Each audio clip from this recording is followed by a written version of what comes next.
try and get everybody to consolidate, but it's up to you. Yeah, I guess that's it. But I think it's really good to mix it up. You know, don't be stuck in the, what's it called? Stick in the mud? No, stuck in the, there's some phrase anyway. Stick in the mud? What is it? Stuck in a rut? Yeah, all those things.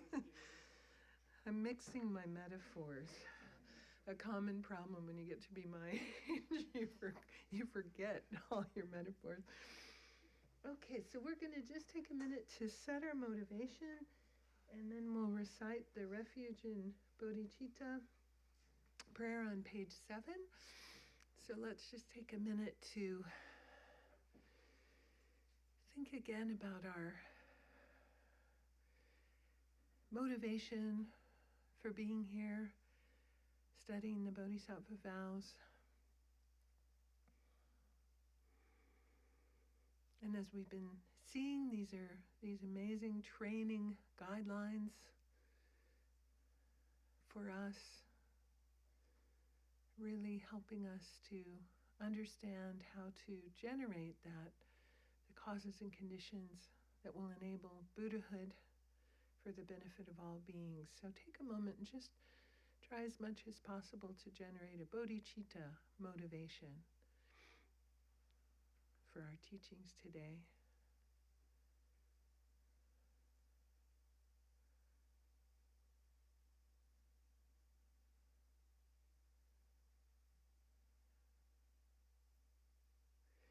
And then we'll recite the Refuge in Bodhicitta prayer at the top of page 7 in the white book. In the Buddha's Dharma and Sangha, until enlightened, I seek refuge through merit from giving and the rest. To aid all, may I become Buddha. In the Buddha's Dharma and Sangha, until enlightened, I seek refuge through merit from giving and the rest. To aid all, may I become Buddha. In the Buddha's Dharma and Sangha, until enlightened, I seek refuge through merit from giving and the rest. To aid all, may I become Buddha. Okay. So, yesterday we were looking, first of all, at all of the root Bodhisattva vows.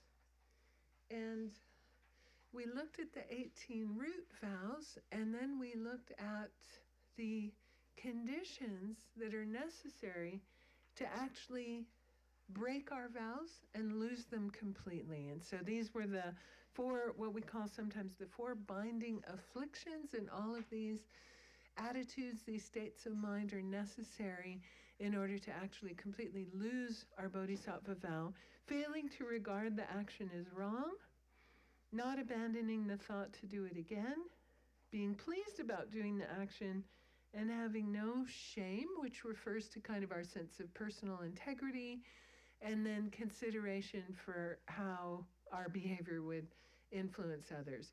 And so if we have all of those 4 attitudes in our minds when we're transgressing one of the 18 root vows, we've completely lost, as Alex Berzin calls it, that bodhisattva kind of shape to our lives that the vows have given us. And we said when we take a vow, it's seen in our tradition of Buddhism to be a subtle form, an actual form, part of a subtle kind of aura or form that forms. And then we lose that completely if we transgress one of the 18 with these 4 factors.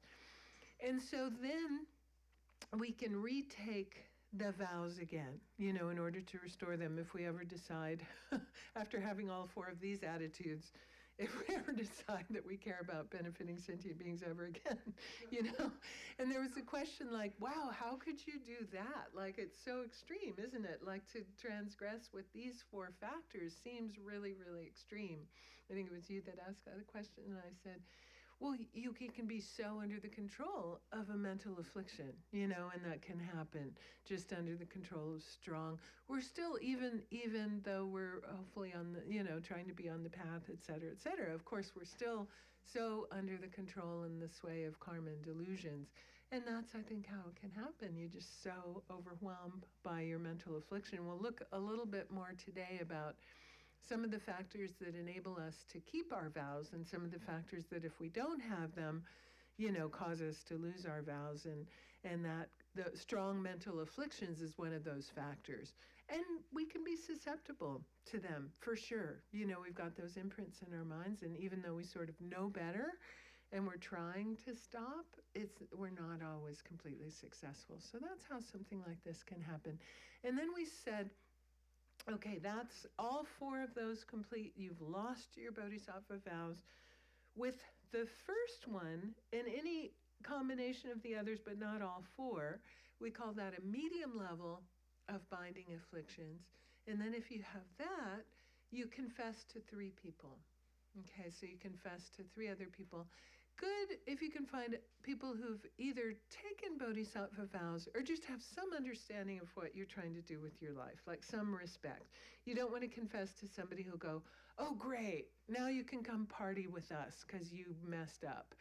I mean, that's not going to do much good, so it doesn't even need to be necessarily even another Buddhist. When I was working with this, when I first started working with this, I had a really dear friend who's a very spiritual person, and he really respected what I was doing, even though he wasn't a Buddhist, and he was one of my confessors, so that's great to do that.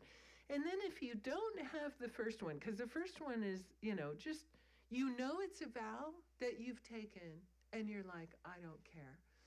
That's that one. So it's the heaviest. So if you don't have that one and you have some combination of the other ones, then we say it's a lesser level of binding afflictions, and then you confess to one other person. And then Lama Tsongkhapa says if there's nobody to confess to, you just regret and, restrain and purify as usual. You might not be in a situation where there's somebody else to confess to. And then no matter what, you try and do your purification. Last weekend, many of you were here, we talked about purification with the 4 opponent powers, and a lot of you have studied that. So that's how we purify a transgression. In addition to confessing it, we do our ordinary purification practice. So we said these 4 apply to the 18 root vows, and then we started going through the secondary vows, and we said, even if you transgress a secondary vow, you don't lose your Bodhisattva vows. So we don't really talk, it's good to keep this in mind for all of our morality, for sure. But these 4 conditions really only apply to the root vows, not the secondary vows per se, right? But it's all, of course, those could be in there, even for the secondary vows, but sort of no level of transgressing the secondary vows causes you to actually lose your vow completely to the point where you need to retake it. So we'd started with the secondary vows, and we got through number 14. So let's start with number 15 of the secondary vows. We had talked about, and these ones were on this section, and we talked about how the secondary vows, many of them are grouped in kind of the categories that correspond to the 6 perfections.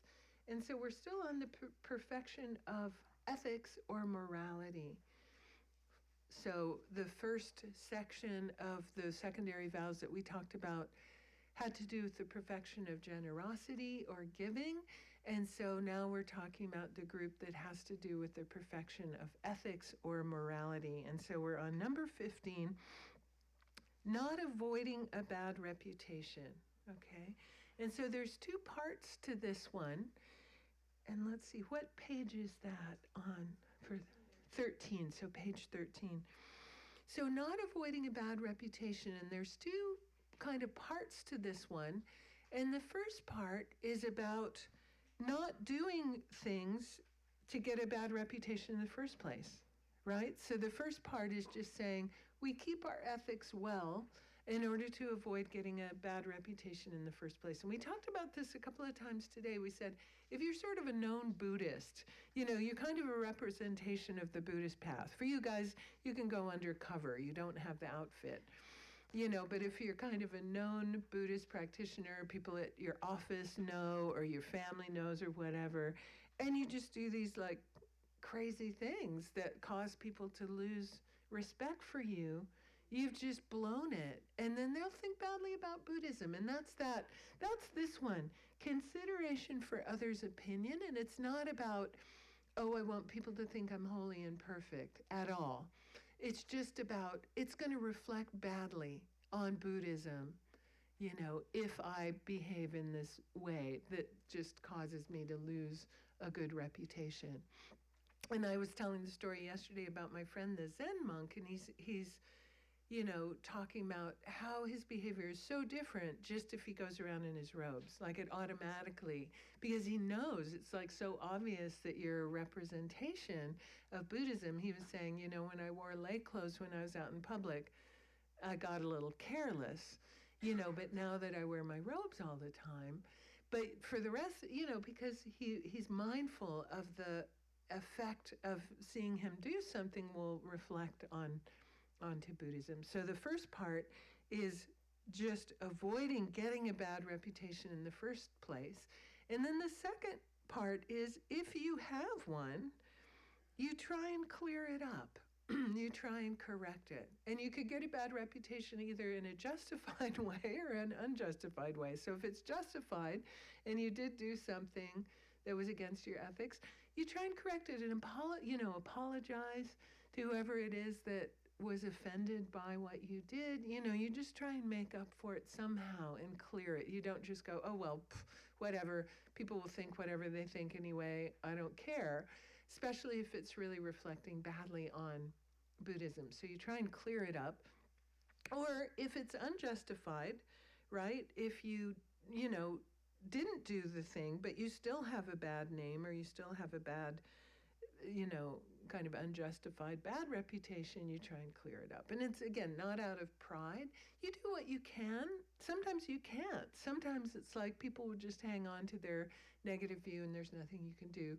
So you just try your best. And if you don't do that, then you've transgressed this vow. If you just blow it off and just go, oh, well, I don't care what people think and they can think whatever, you do something to try and correct your reputation, just so people won't have a bad feeling about Buddhism. So questions about that one? Pretty clear, yeah. Yeah. That's right. So that's important too. So it's a balance. It's more out of the motivation of not wanting that person to lose faith in Buddhism. When we're attached to our reputation, it's more about, oh, I want everybody to think I'm great.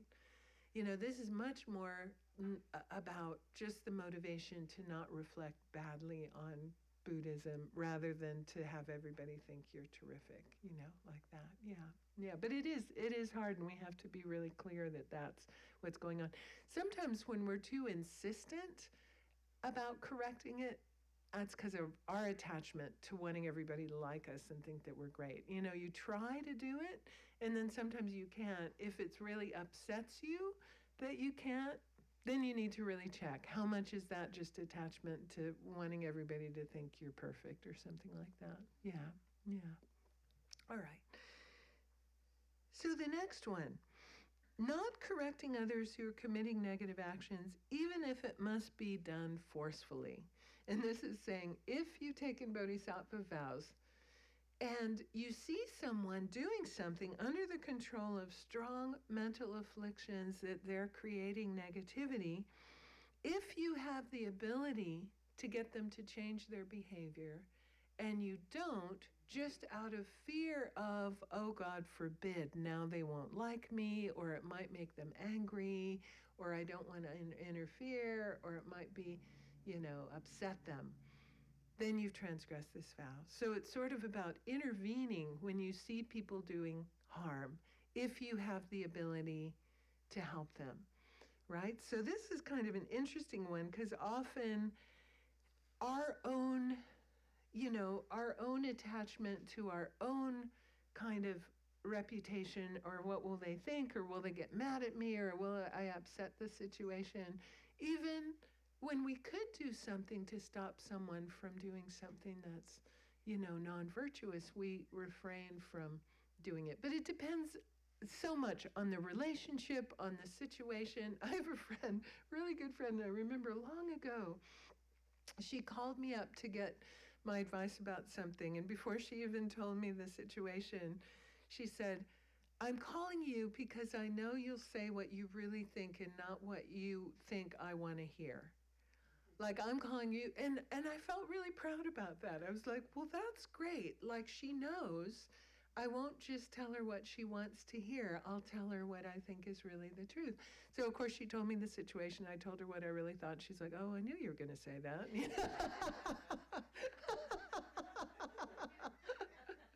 Right? So being that kind of person that speaks the truth, even if it's not what somebody wants to hear, or you just correct someone in a way.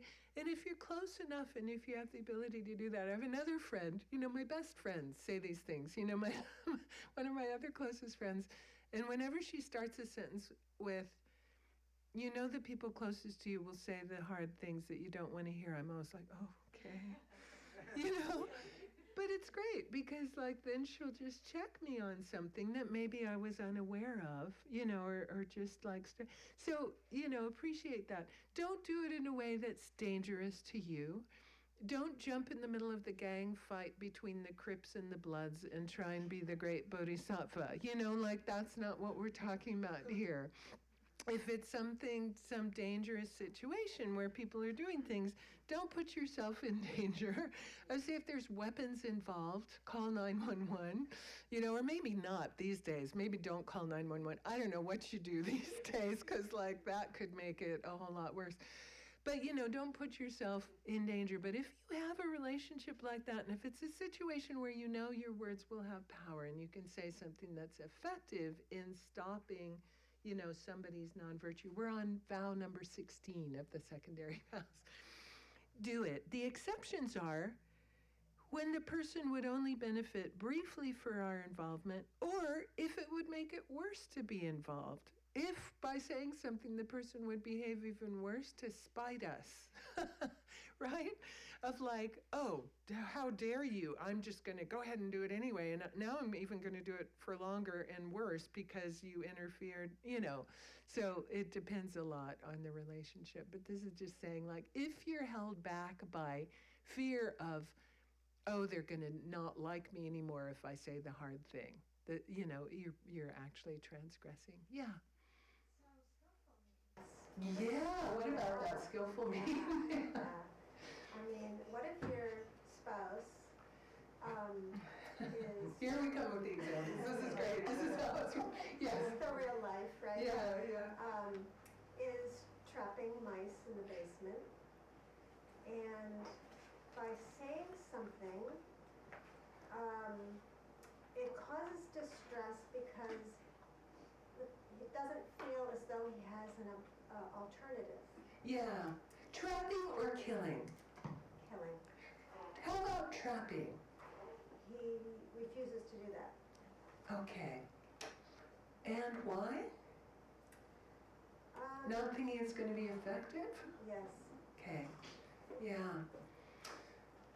Well, and I think that's something that sometimes we need to really communicate to people the effect it has on us, how upsetting it is that they do those things, and that could they try trapping and removing rather than, sometimes people don't really realize how much we're bothered by things that they're doing in a situation like that. Like, obviously you're sharing the space and you're having this relationship, but sometimes if we just, without blaming, in a non-blaming way, just go, wow, every time I hear that snap in the basement, it just so freaks me out. Could we maybe try this other way? Just, okay, yeah. That's a tough one. Him to know that he's upsetting me, but he feels trapped into doing that. it's also part of his culture, if you will. We were talking about TV yesterday. He watches those hunting things, those, you know. He's just very into, he's got a spy camera outside. We've got coyotes and all sorts of things coming through. Right. He's really caught up in that whole idea, you know. It's super, it's hard. I mean, when you suggest alternatives and it doesn't work. We had a Buddhist center in San Francisco in this old Victorian house, and there were a lot of mice in this old house. And the Lama who lived there, he said, get some cats, get a cat or one or two cats. They ended up getting two. He says, get some really old ones that aren't able to actually catch the mice, but the smell of the cat will make the mice go away. And it totally worked. They got these two that had lived together. They were both like 17, but one would prowl. I mean, he was half blind. I don't think he could have caught a mouse if he tripped over one, but it immediately like helped, just the smell of cats. And I was like, that's so brilliant. But it is hard when the people don't accept the workarounds. And skillful means, wow, I have a student in New Zealand and he's constantly saying, could you just do a, long weekend, maybe a 10-day course on skillful means? And I just said, it's just so trial and error, and as your wisdom increases and seeing what works with people. And in a situation like that, that's really tough. And I mean, if you tried all those workarounds and it still doesn't really work, then that's hard. A few houses that where we haven't clear cut our property, and so all the animals can pass through. They all come through, and we have rock walls and chipmunks and just all these creatures in our yard. And the situation, I think, is going to get a little worse because our neighbor just sold his house and it's going to be clear cut. He's such a dual for me. He's so loving and so wanting to help, and at the same time he continues to do this. I don't understand it, I guess. That's a tough one. I mean, just sometimes people change though. Like you kind of keep at it, not in a nagging way, but sometimes if people really realize how much it bothers you over time, then sometimes they will kind of turn their minds around and accept. But that is a tough one. I don't know. I guess they're called mantras that you can place on dead animals or insects. I put one on one of the mice in the basement that had been trapped and killed, and he didn't say anything about it. He just took it off and disposed of the mice. So normally he would have said, what's this? Created a situation. And sometimes you could just hope that somehow over time, I mean, I've seen this happen too, just the way that you're living your life and then you're keeping your ethics has an influence, and it might take time, but sometimes it works like that too, that over time they start to get curious. I mean, I told the example about my Mexican Catholic friend that saw me remove the spider, and it had such an influence on her to just see somebody do that it changed. I mean, that was like an instantaneous thing, but sometimes it works like that over time. You just keep doing your thing, don't try and maybe let go if you've tried to have that conversation, and then maybe over time it might change. Les, you had a question. Thinking that, sometimes when we have different views, it's self-grasping, Here we're trying to force our views upon other people who don't have the same views. And that the best way, from my experience of seeing people that I wanted to follow, it was from their actions, just viewing their actions, and really has nothing to do with them saying anything. Other than, I realized that the way they were doing things was the right way to do things. Didn't require them to tell me anything. Just by watching them on a day-to-day basis, you come to the conclusions. Right. And this is kind of more talking about somebody's really going to do something that's going to be really, really negative karma for them. And you have the opportunity to sort of stop it. And you don't, just because of your own attachment to your own them liking you and your own reputation. But yeah, that level too, I think, is also really, really true. Just, I remember the first story I heard about Lama Zopa Rinpoche that just completely blew my mind. And I hadn't met him yet at all. And I heard this story from Venerable Roger that they were in Bodh Gaya and they were sharing a room, like before it, Root Institute or something, before it had all these rooms. And so they were sharing a room, and Venerable Roger got up in the middle of the night. And there are these mosquitoes in India the size of hummingbirds. I mean, they're just like unbelievable. And he got up in the middle of the night and he saw Lama Zopa Rinpoche had his shirt up and his back exposed, covered with mosquitoes that he was feeding these mosquitoes. And in that moment, I was just like, wait, what? I was just like brand new to these ideas. I'd never met Lama Zopa or heard anything about him at all. And I was just like, are you kidding me? But it made such an imprint of like, whoa, like, I mean, you can't do it with Zika and malaria and dengue fever and all this stuff. But I thought about it later, like in nice, safe North America, back in the day when there was none of like, one drop of my blood can be dinner for this being. Like, isn't that amazing? So Lama Zopa wasn't lecturing me about that, but it's kind of what you were saying. I just even heard of that example, and it made such an impact on my mind. So I think you're right, like with that kind of stuff, like you say, we just kind of go around doing our thing, and we don't even know what an impact it has on people. Sometimes you don't even know until much later. Sometimes then people tell you like that, like the way we even learn so much from our teachers from just being around them and seeing how they do things. But this one is talking more about like somebody is really ready to create a bunch of negative karma for themselves, and you could intervene, and you don't just because, God forbid, they'll get mad at me or something like that. So yeah, but like you say, you've tried, and you can always do it, but not doing it because of those reasons. Yeah, did you have a question? Yeah. With this. So when we get to the part of the second sentence, when it says when wrathfulness would be beneficial. Yeah. Whose wrathfulness? Yours to stop them. Yeah, yours to stop them. Everybody, them mostly, to stop them from doing a non-virtue. So it's kind of saying, if you have to be heavy with somebody, and if that would be effective, stopping them from doing a non-virtue that's going to be harmful to them, do it.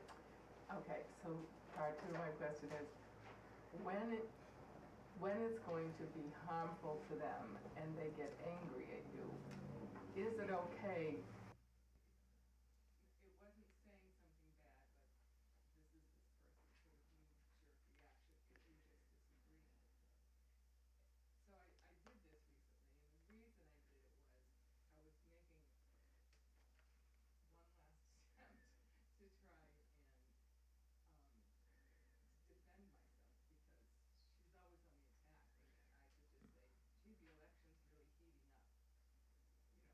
Yeah. She started screaming at me.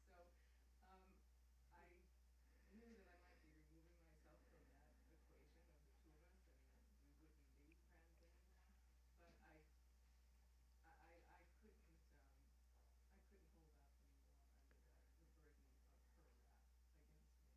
Okay, this is different. We're going to be talking about the perfection of patience, which is how to respond to anger, and that may be more kind of about that example, because this example is really about you just intervening when someone is doing something that's going to be really bad karma for them, not just dealing with others' anger. We have a whole section of vows that relate to that are coming up next, so that might pertain a little bit more to that example. Yeah.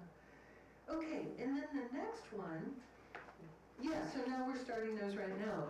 The next vows have to do with the perfection of patience, which there's 3 different kinds of patience, but these vows are about getting angry and retaliating in the face of anger, right? So someone's angry at you, it seems justified that you would get angry back, and you refrain from getting angry and retaliating back at them. That kind of flavor of patience.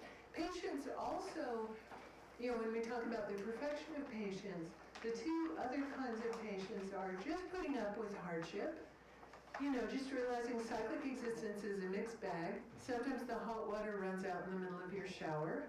Just deal, that thing of not being always thinking that everything's going to go perfectly, and just kind of having a little bit of resilience about, the ups and downs of life. So that's one kind of patience, not getting upset every time, the food is cold, or the car gets a flat tire, whatever it may be. And then the third kind of patience is putting in the effort to actually practice the path, right? Putting in the effort, even though, long days like we had yesterday and everybody's completely exhausted by 4:30, long meditation sessions and your knees hurt. That's another kind of patience. But these vows really relate to the part of patience that has to do with non-retaliation and kind of dealing with anger. So this might relate to your question. The next one in the text is called Parting from the Four Noble Disciplines, or the Four Qualities of a Religious Practitioner.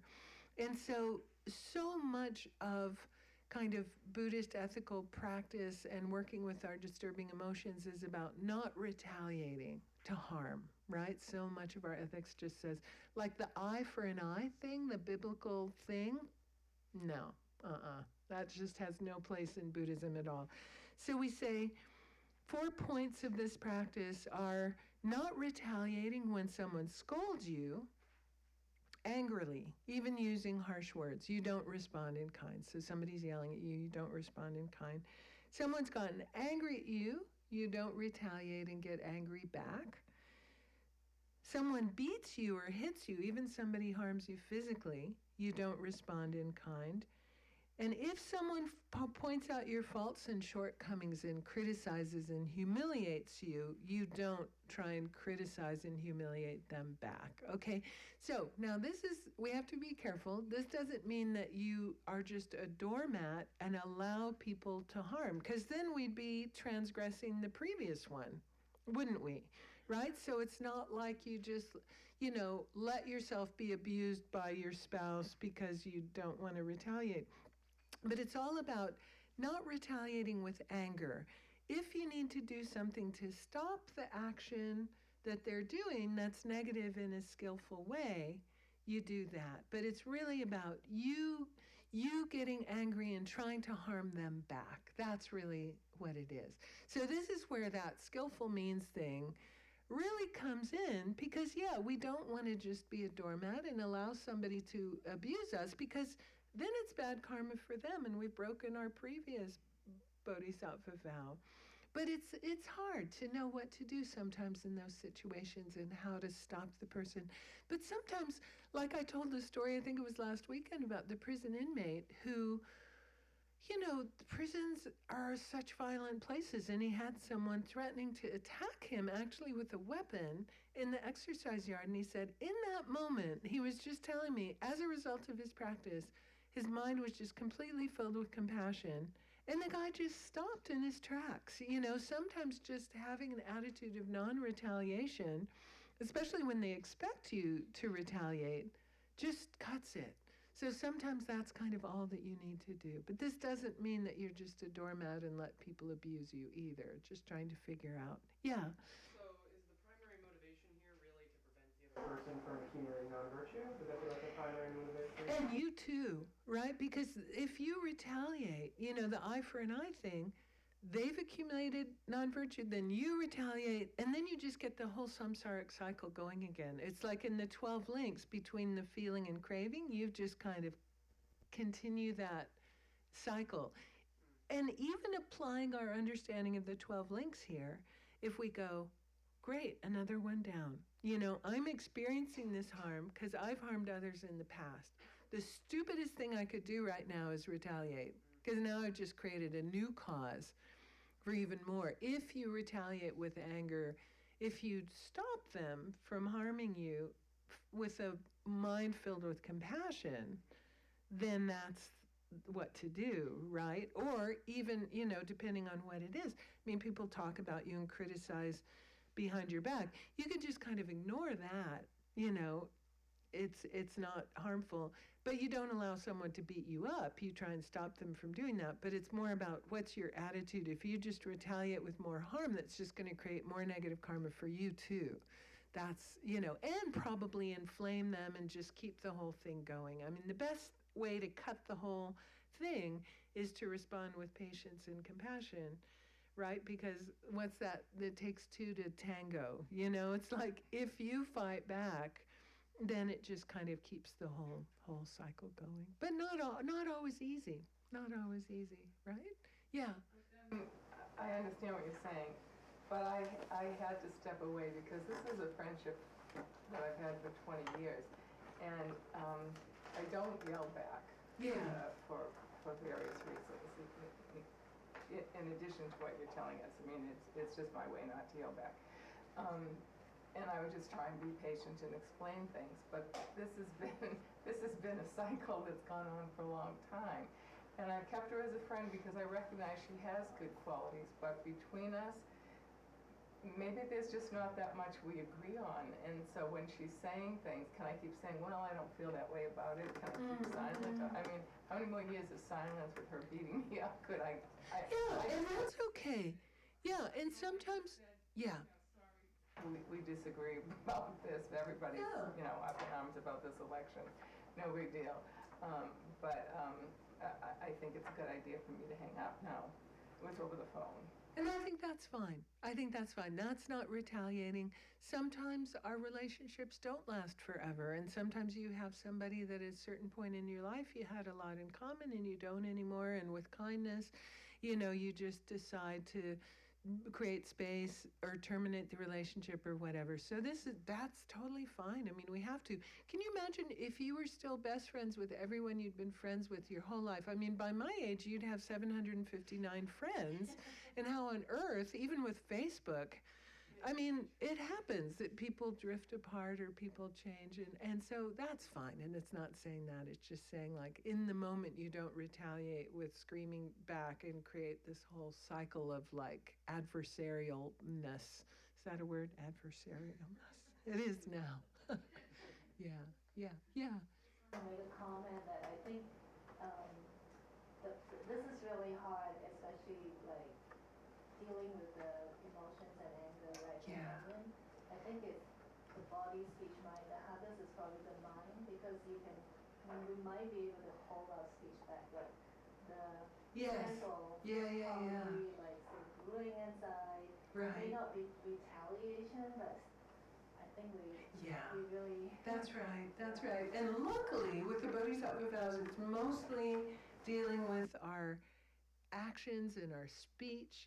And then dealing with our mental afflictions, that's a whole nother story, right? Like in our meditation. I mean, luckily with most of the vows, it's really a sort of, real doable actions of body and speech that we can do. Because you're right. I mean, so much easier to control that than it is for us to control our minds and the mental afflictions in our minds. And then that's a long process. But there is that, as I said before, there's sort of like last weekend when we were talking about kind of that feedback loop, right? Because the more you do subdue your actions, the more it has an effect on pacifying and kind of subduing your mind. So it really does help, even though it takes longer for the mental afflictions, but it really is true that the more you work on kind of pacifying your actions, it does have that kind of feedback effect.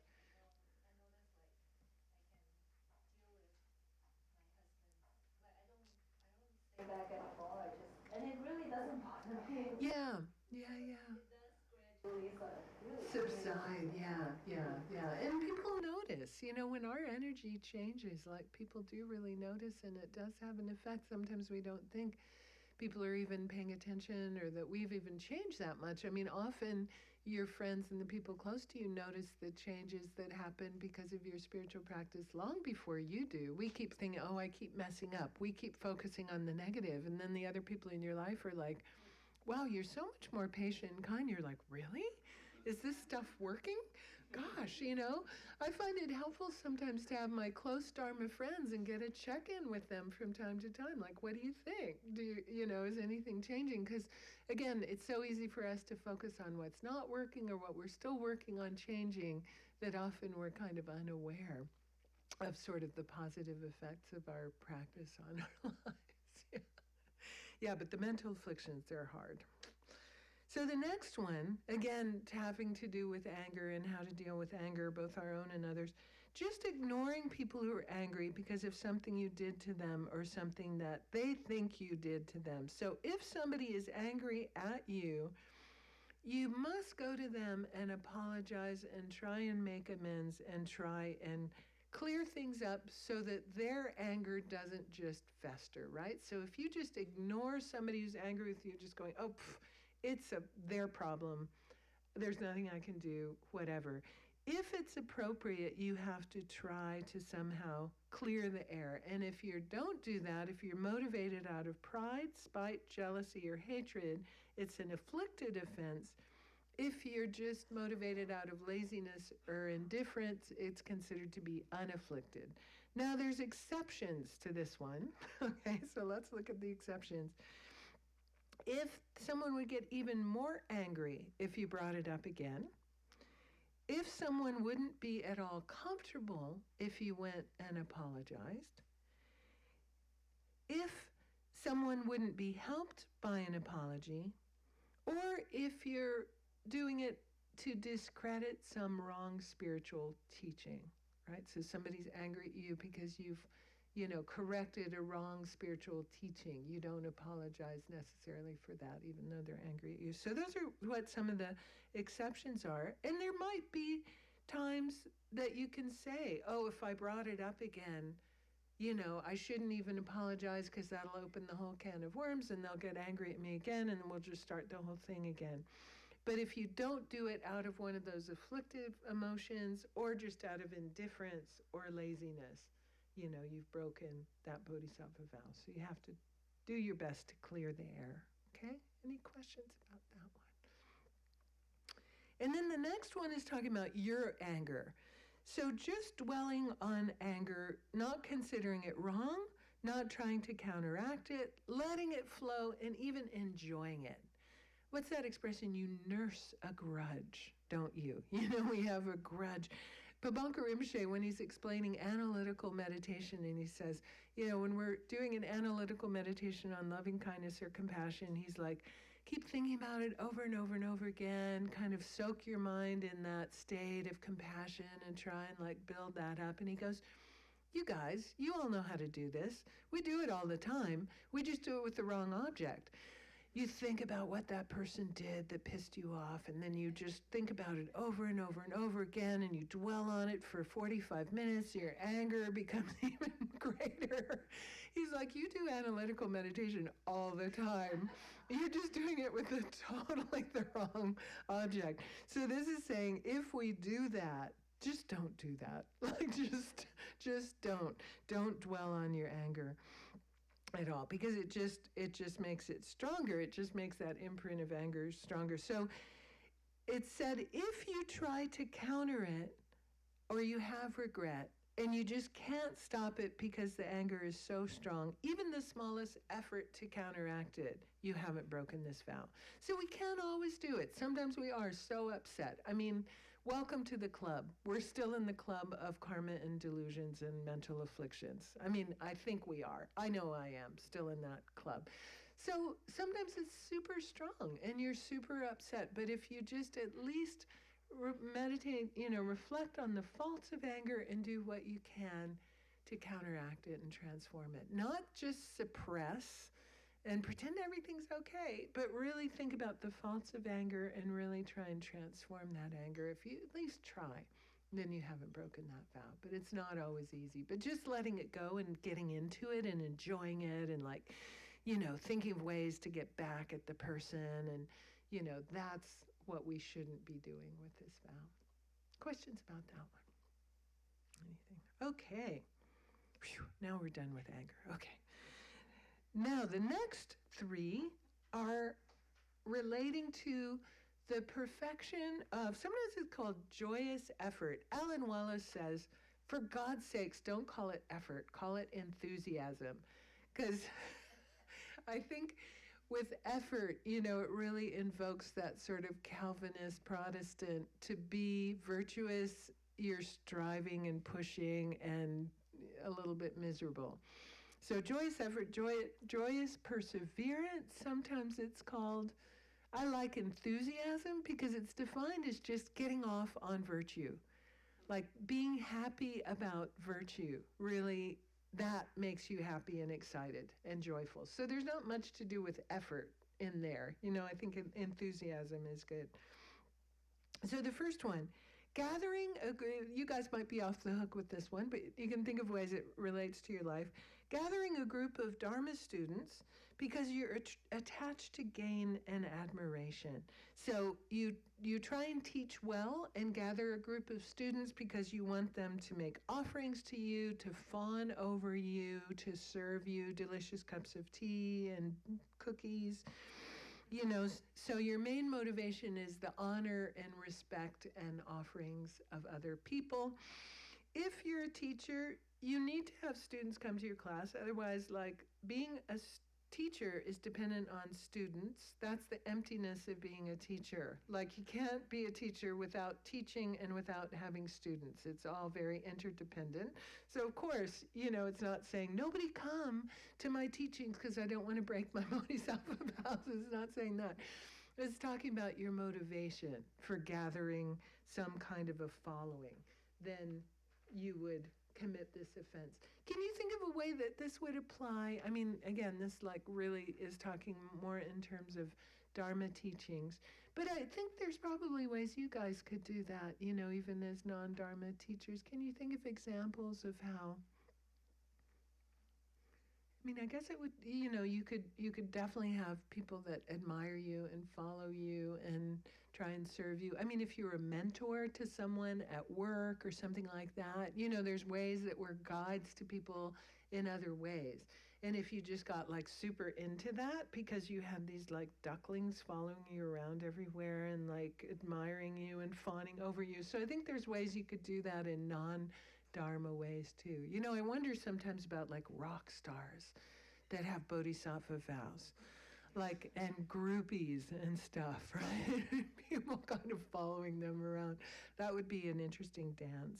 There was that guy, what was it, the Beastie Boys? They were, there are people like that are famous, that are Buddhists, so I'm not sure how that would work. So the next one, not trying to stop your laziness. So laziness is the exact opposite of effort. So we say that the perfection of enthusiasm counteracts three kinds of laziness. So it's interesting to look at the three kinds of laziness. One is the laziness of just lethargy, just lying around doing nothing. Mostly we don't do that. Western people, as Sogyo Rinpoche once famously said, you Westerners are lazy by being uber busy. That's how you're lazy. You just are, doing stuff all the time. So the lethargy isn't what we do. We do the second flavor, being attracted to worldly activities. That's more how we're lazy. We're just so involved in all these worldly activities and attracted to them. The third kind of laziness is the laziness of discouragement. So that's seen as a kind of laziness. Oh, Lord Buddha said, all beings have Buddha nature except me. It can't be, because I'm just hopeless.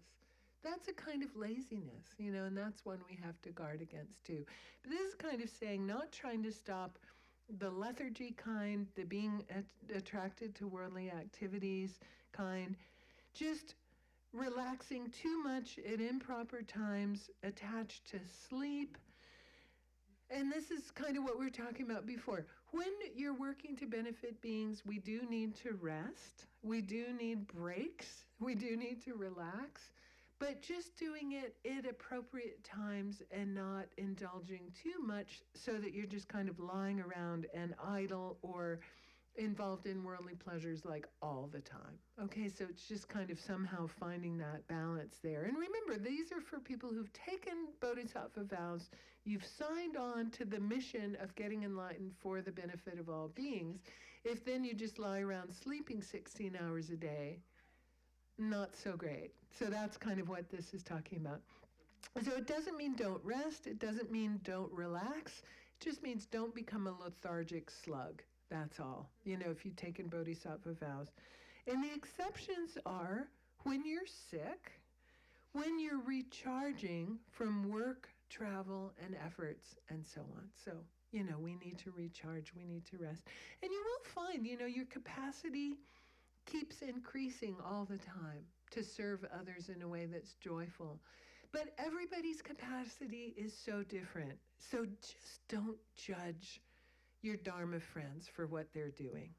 Just don't do it, because everybody's capacity for what they can do and still remain joyful is all completely different. And yours may be more or less than somebody else. Don't compare yourself to others and just don't judge others. Yeah. Can we take a break?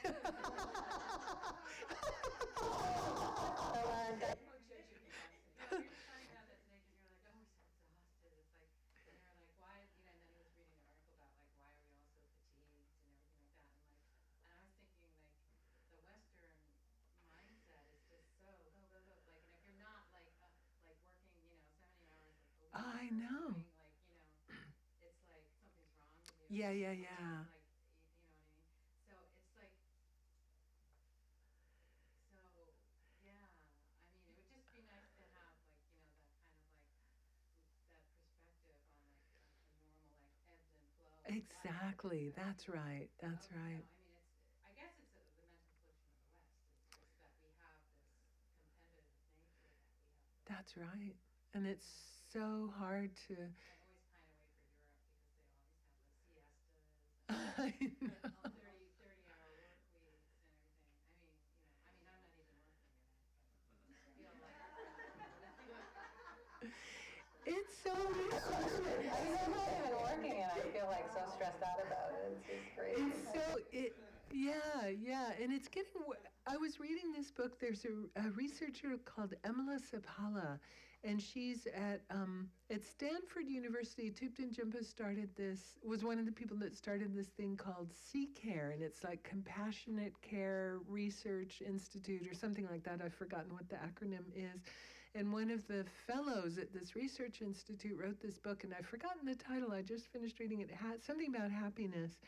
And she's basically talking about stress and like overachievers and how crazy people's lives are now and how much they push themselves. I mean, she's kind of talking about like Stanford, Harvard grads, like Fortune 500 execs, and this kind of level of stress. When I was reading this book, I was like, wow, I'm so glad I'm not one of those people.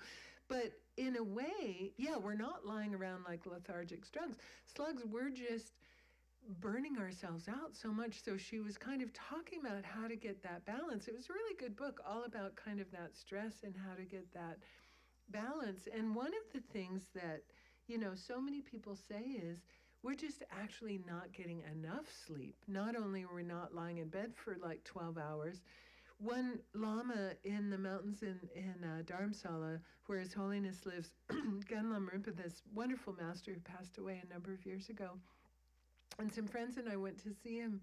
He was a yogi who lived in this like little stone hut in the mountains, and these friends of mine were starting a long retreat, and we went to see him, and somebody was asking him about like drinking tea, black tea, like how do you stay awake? He was kind of, do you drink coffee? Do you drink tea? How do you stay awake?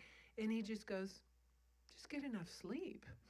He's like, because they're like, is it okay? And will it affect my meditation? And yada, if I drink tea? And he just goes, just get enough rest. And then you don't have to worry about how do you stay awake. And they were kind of like, oh, huh, So I think it's getting that balance and not going to one extreme or the other, but, just what's sustainable for us with our practice and not going to the extreme of lying around. But like you say, I think for us, it's not that we're lying around. We're just so distracted by other things that aren't necessarily meaningful. We're staying up all night with our Facebook feeds instead of getting the rest we need so that we'll be able to meditate well the next morning. And that's the kind of thing we need to be working out more. Yeah, in the back. Just as a little footnote to Yesterday I listened to a lecture in Boston by a professor at MIT, a woman who's doing this research, and it's along the lines that you're talking about, but she's specifically looking at spending time with an individual and sort of getting a baseline reading of what kind of empathy, what kind of talk are they able to sustain, not with her, but even with their friends. And eye contact, so the little exercise you had us do the other day where we just looked into each other's eyes and looked at the person across from us, that's what came to mind for me yesterday. And she said that what she is seeing as she's done this research, especially amongst certain age groups of people, is that there's less and less empathy for others, even your own friend, and there's much less eye-to-eye contact. It's more likely that you'll both look down at your illuminated screen and maybe say something, and it's like parallel, but it isn't interactive. And then I've read a lot of studies too saying there's this, some psychologists talk about an empathy deficit, like we have empathy deficit syndrome right now, and what leads to that. And then as somebody who works in retail, and I'm in a environment where I sell clothing, men's clothing. A lot of men are there just because their wives want to shop. My experience is there's two things. One, I think that people are so craving that contact that they want your attention as a salesperson simply because they want the contact, or they don't. Right. It's sort of a split. One or the other. I have a lot of older gentlemen who just want to talk to me. But speaking about the age difference, I think there's a very big misunderstanding or just unawareness that as we get older, we really cannot perform the way we have been. And I, as an older person, experienced that quite a lot. I'm expected to maintain my pace, both in the workplace and outside of it. And I feel there's a lot of pressure to do that. And I noticed that with the people that I know who are my age, there comes a point where we just drop off the cliff, and we realize that, okay, we're there. And I don't know what there is, I don't know what label people put on that, but I feel with a younger spouse, quite a bit younger spouse, that even he is expecting me to do more than I'm really capable of doing. And trying to make that adjustment in my life. It's hard. There's a lot of expectation. People are just not aware of the struggles. And I mention the workplace because we have a hospital nearby, and often someone who has had a cancerous lesion taken off or some treatment will come into the store just before they go home, like a transitionary period. And I think what I was about to say was so significant that I just blocked it out. Well, what comes up for me with what you're saying is one of my teachers, Lama Lundrup, when I was first studying Buddhism at Kopan Monastery a billion years ago, and he was talking about when people go back to the West, like how to maintain your Dharma practice, and he was talking about people who work in retail, and he said, when you're giving people their change, imagine giving them an offering. He goes, don't get into this thing, it was really their money and it's just the change from the money they gave you for the thing they bought. And I was thinking about what you were just saying. I was like, any interaction that you have, of course, they're just buying something, but you feel like there's somebody who's just kind of thirsty for a human interaction. Just use that as your bodhisattva practice. What a wonderful opportunity that you can just say, I'm going to just be there and meet this person for even our 5-minute interaction, and give them this energy that they're missing in their life. And like, that's my bodhisattva practice. And what a wonderful opportunity. I mean, I had an interaction like that. I got a marriage proposal a couple of weeks ago in Trader Joe's. Just because of that thing, this 82-year-old man, and I just stopped and interacted with him. It's like he was his third wife had just died, and he was so lonely. And he was completely adorable, and he was fascinating. He was like a linguist. I mean, he was the most fascinating man, and I was just going, God, nobody has stopped to talk to him. He was like super charming. And then he was like, you don't want to get married. You could be my fourth wife. And I said, no, actually, I can't. There's many reasons why I can't, but I feel so flattered, And it was that same thing. He was just like and I was like, wow, why is nobody talking to this guy? Like, this guy is awesome. But it's sort of like he was off the radar because he's 82. You just, like you say, you just drop off the radar of people's interest after a certain point. And I think that's something you can offer,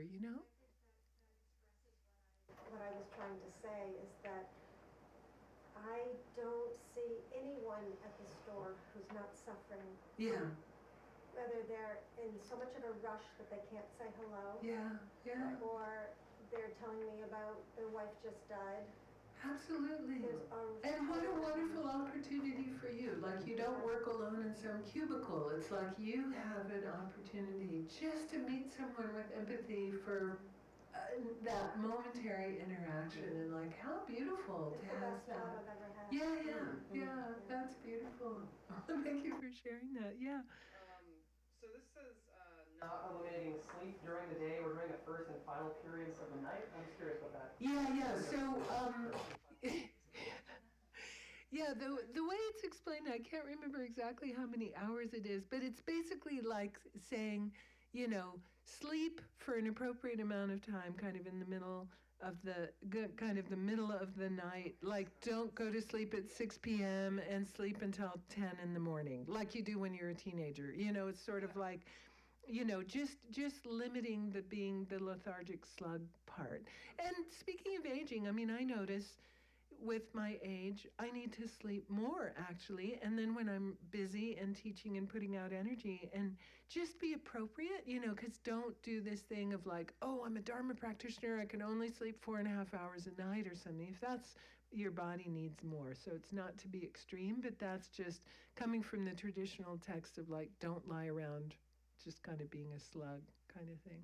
Don't monastics only get like 6 hours of sleep though in a monastery? Like, I think I got like 11 p.m. I mean, sometimes there's a monastic schedule like that. Usually there's a break after lunch for rest, so it's not sort of like you're going from 5 a.m. to 11 p.m. without a rest, but often there will be a, depending on the monastery, a kind of rigorous schedule. Yeah. All right, the next one, the last one in terms of enthusiasm, frivolous talk about sensory pleasures, crime, politics, gossiping, etc.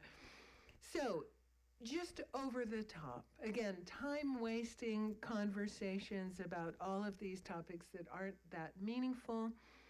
If you really get into it, this whole thing about like talking about the crimes, like we're talking the other day about those crime shows, and you get all into it and like revel in it, it's considered afflictive. If it's just due to carelessness, it's unafflicted. Now, we need to find out information. So if it's a point of information, find out about it, kind of quickly and succinctly, and just leave it alone, This happened last night in the kitchen. I hadn't seen some of the people who live here all weekend, and we're in the kitchen, and somehow the election came up. And one of the people said, we just looked at each other and we rolled our eyes, and she just goes, I mean, there's just really nothing to say, is there? Like, there's just nothing to say.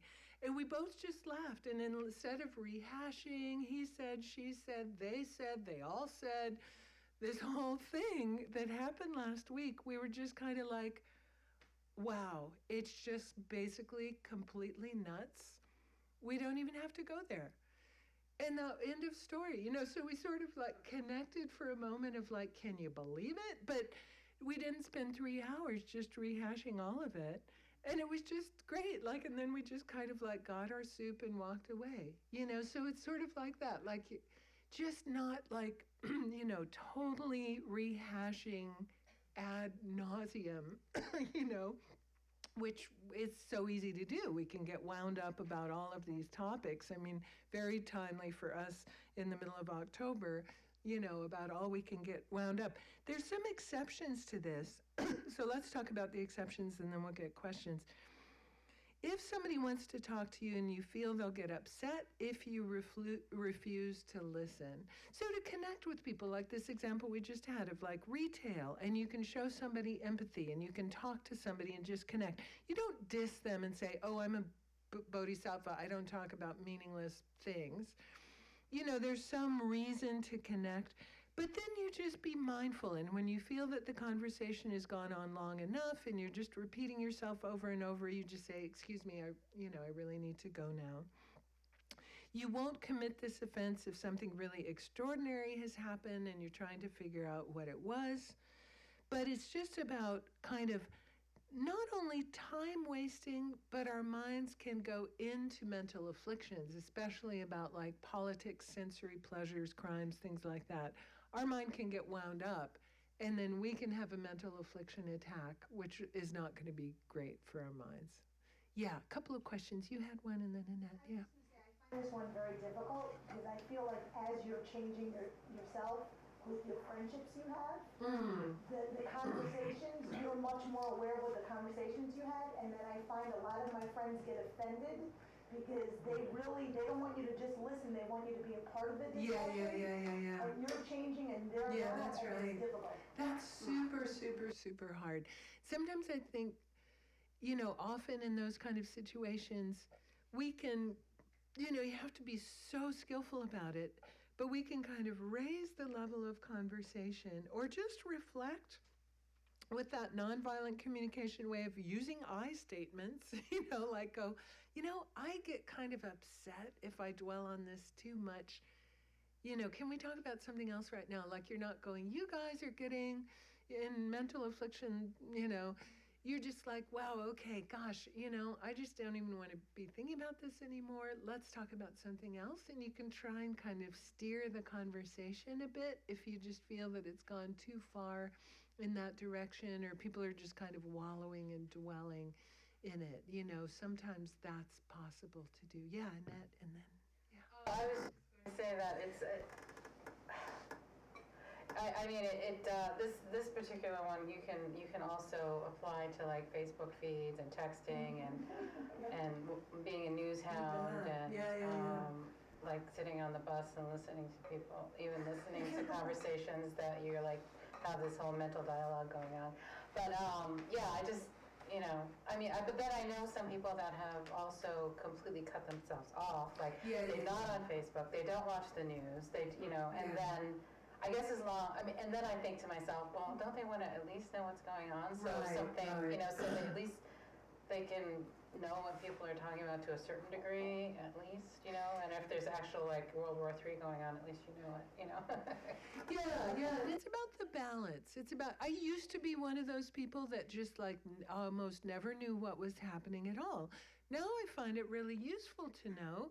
It really helps my compassion. It really helps me to be aware. And I noticed last week of like, I don't need to watch one more interview on Fox News with somebody about this thing. Like I know the issue, I know all the words that were used and the accusations. I don't need another pundit debriefing with, blah, blah, blah again. Enough already. I'm informed. I don't need to just wallow and watch. Because it was a little bit just like, are you kidding me? And then it got so sensationalist, and then there'd be a feed that says, Megyn Kelly goes off on fill in the blank. And it's like, oh, I like watching that, but I don't really need to watch her just go ballistic with somebody else. I've seen that. So it's that, it's about balance. And I think, to be informed and it's easy to be informed without spending massive amounts of time just kind of wallowing in it, and that's kind of what this is talking about. Yeah, you had something. Yeah, I was just add on to this topic, I think the more I practice, the more I realize like this practicing skillful means, this is like the art, where it's just, I mean, getting good at it. For example, this one that you just, Michelle just raised, is like how to manage the changing, you want to bring it, like you said, maybe bring it to a higher level of conversation, and then the skillfulness in doing it in such a way that you don't appear as high and mighty or like doing it as a praise, self-praise. Like sometimes, when you haven't mastered that skillfulness yet, it can come out that way. Absolutely. Oh, yeah. Oh, absolutely. And then everybody goes, oh my God, they're such a born-again Buddhist. Isn't it? And it's so interesting with so many of these, and it's really interesting delving into these secondary ones, because like I told you, the primary ones, pretty straightforward. You're like, yeah, no brainer. Wow, these are harder. They're so much more subtle, right? And like, wow, what do I do in that situation? What do I do in that one? What do I do? I mean, these get juicy, and it's, really about really trying to bring a lot of awareness and mindfulness. And just, because these are situations that come up all the time, like we've seen, like with these last couple of ones. What about this? What about this? What about this? Because these are real life situations that happen all the time. And I think taking the intent of these vows, applying it with awareness, seeing how your skillfulness increases with experience. Like I found over time, the more I try and keep mindful of these and the more they come up, the more I found, oh, wow, that trick really worked in that situation. I'm going to try that again. Oh, it really worked at work when people were talking about people behind their back. This is a trick I think I mentioned last weekend. Own the fault that they're dissing the other person about. You just go, oh yeah, that thing that they're doing, I have such trouble with that. That just cuts it. They just shut right up. Like you just owned whatever it is they're complaining about the other person behind their back. There's all these kind of Aikido moves you can use in those uncomfortable conversations with people that really shifts the energy. But it's just experience of like getting used to how to, do those workarounds in those situations. And it just takes a lot of experience. But the more awareness we have of just going, oh, wow, that's that thing coming up. Wow, that's what's in that secondary Bodhisattva vow. How can I try and be mindful in that situation with that experience? Yeah. All right. Let's take a break now, because the next bunch have to do with the perfection of concentration, and that's a little bit more straightforward because that has to do with our meditation practice. We just did some of the juicy patience and enthusiasm ones. So let's take just a 10-minute break, and then we'll come back and do the next section on concentration. Great, thank you.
Oh, great. I find it very useful in terms of, you use it as your principle, and then when the issue arises, you just, okay, what's Yeah. the principle as a guideline? That's right. That's right. It's like my friend, he translates not as vow, but training guideline. And I think that's a really helpful way of approaching these things. Is like, okay, I'm not going to be perfect, but here's a little bit of a guideline for how I can work with the situation and work with my mind. Yeah, I find that helpful too. And a lot of times, a lot of things are very subjective, but from this, I sort of realize that I have to know my state of mind, and whatever happens, I have to keep a certain state of mind. Yeah.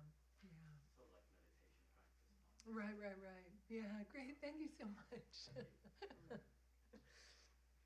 Okay. How are we doing? Revived with a little coffee? Yeah. We should just kind of have a pipeline from Starbucks or something, just like being.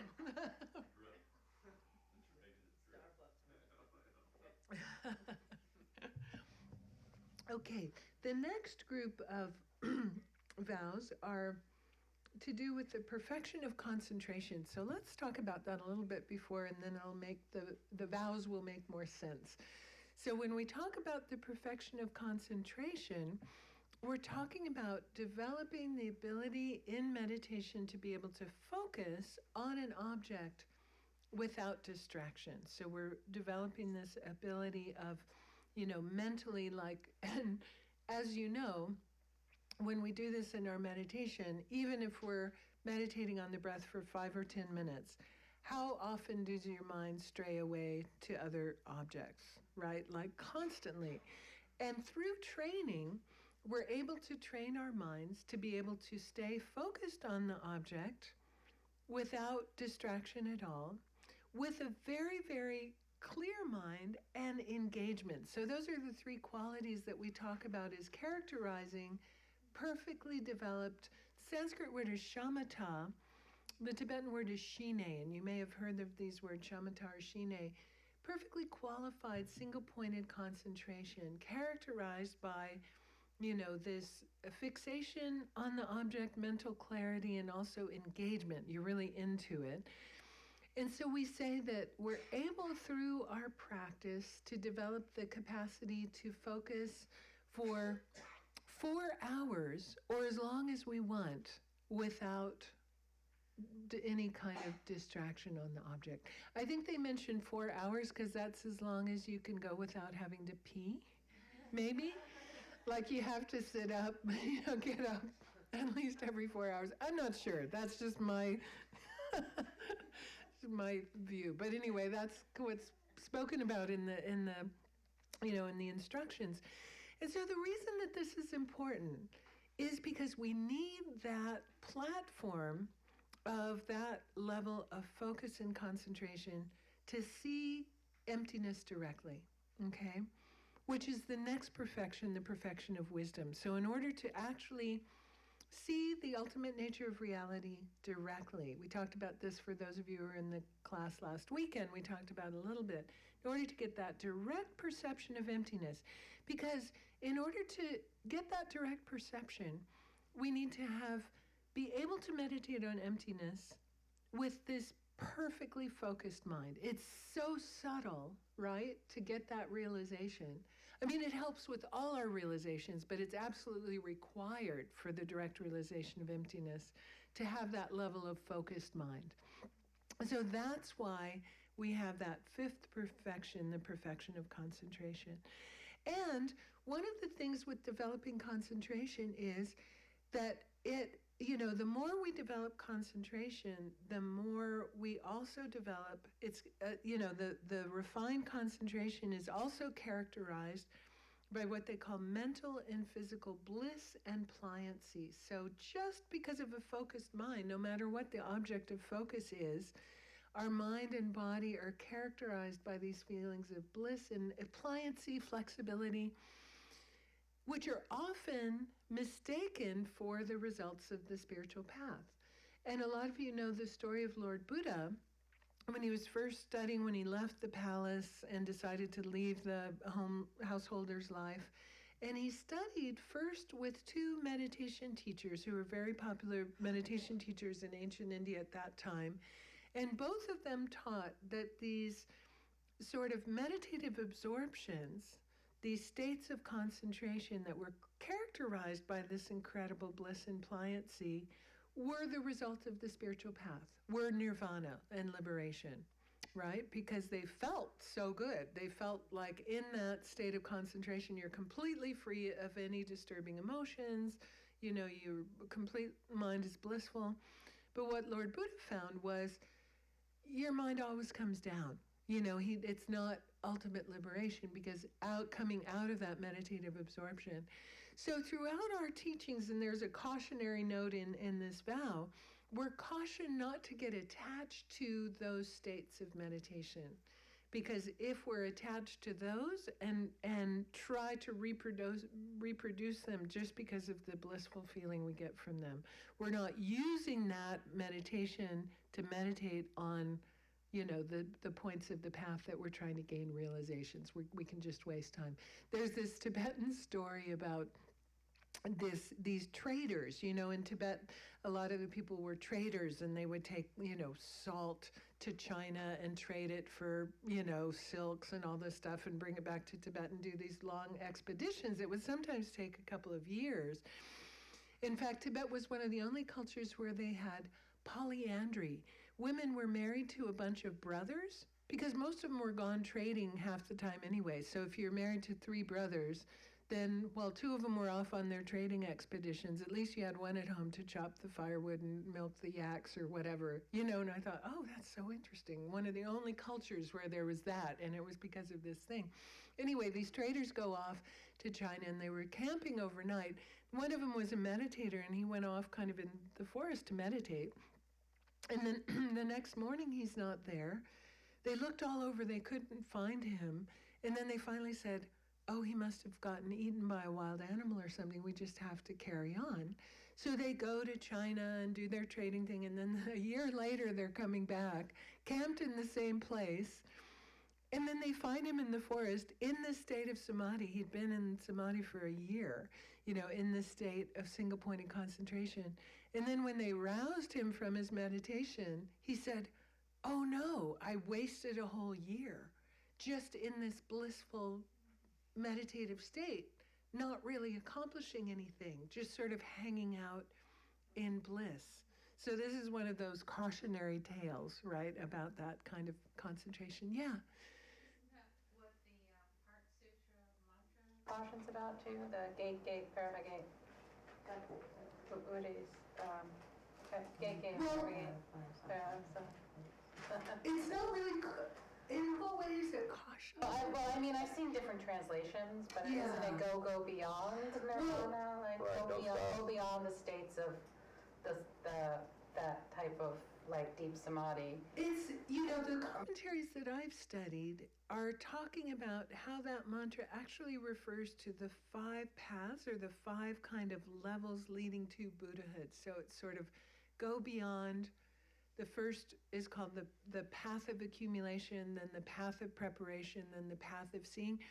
So it's referring to those 5 stages, not so much explicitly about go beyond this attachment to, but there might be other commentaries that explain it like that. The ones that I've studied just say that it's actually kind of implicitly referring to the 5 different levels or stages leading up to Buddhahood, going, you know, go beyond the first stage, go beyond the second stage, and then you're finally there at Buddhahood. But it might be that different commentaries. Get lost in that samadhi state, thinking that it's actual enlightenment. Yes. Not realizing that That's right. And that's what the Buddha's first 2 teachers pretty much did. They were just teaching those meditative states as liberation, you know, from nirvanas, because they, you know, and I think people can often get mistaken sometimes too, that they've just had some sort of experience in a meditative state. I mean, people sometimes say, oh, I've had a direct realization of emptiness, you know, or they'll mistake maybe one of those meditative states and some experience they've had due to their concentration for another kind of realization. So yeah, we're cautioned against that. Yeah. So let's look at some of these vows. So there's 3 vows. So the first one, failing to seek the meaning of single-pointed concentration is the way it is in the text, and it just means that you're not seeking out instructions in how to do this, right? This is so important for our enlightenment. And remember, this is from the framework of wanting to get enlightened for the benefit of all beings. In order to become enlightened, we have to see emptiness directly. In order to see emptiness directly, we have to develop perfect single-pointed concentration. So if you don't make any efforts to do that, you're not progressing yourself towards Buddhahood, right? Because it's absolutely necessary to do that. So this is saying you're not seeking out the instructions, you're not learning the methods to achieve single-pointed concentration. If you're not seeking out instructions out of pride or other strong mental afflictions like anger, it's an afflicted offense. If you're not seeking them out just out of laziness or indifference, it's an unafflicted offense. The exceptions are, if you already have enough learning and knowledge and know how to practice, then you don't have to seek out further instructions if you've already, very learned in those instructions. Or if there's a teaching going on and you doubt that they're teaching it correctly, then there's no fault of you, going to that teaching and seeking out more instructions. So basically, if you don't know how to do that to attain meditative concentration, the Lam Rim texts have those instructions. And then there are also other books and teachings that have those instructions. I mentioned, I think it was last weekend, I can't remember which course I mentioned, Alan Wallace's book, The Attention Revolution, is excellent, really brilliant. It's okay, you can go ahead and go to your other seat. It's really okay. Go ahead, I won't, point you out in any way. So that's a great text, The Attention Revolution, really, really complete in teaching all of the obstacles to meditation, the antidotes.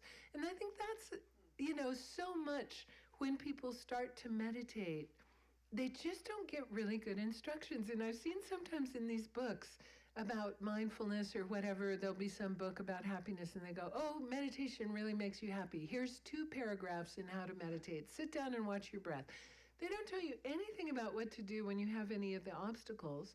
One of the things that I think people often get mistaken when they're starting to do a practice and, some sort of fixation practice on an object, whether it's the sensations of the breath, when they get distracted, they try and clamp down more, right? You try and grab the object even tighter. It's very counterintuitive, but the obstacle to distraction is actually relaxing your mind a little bit more.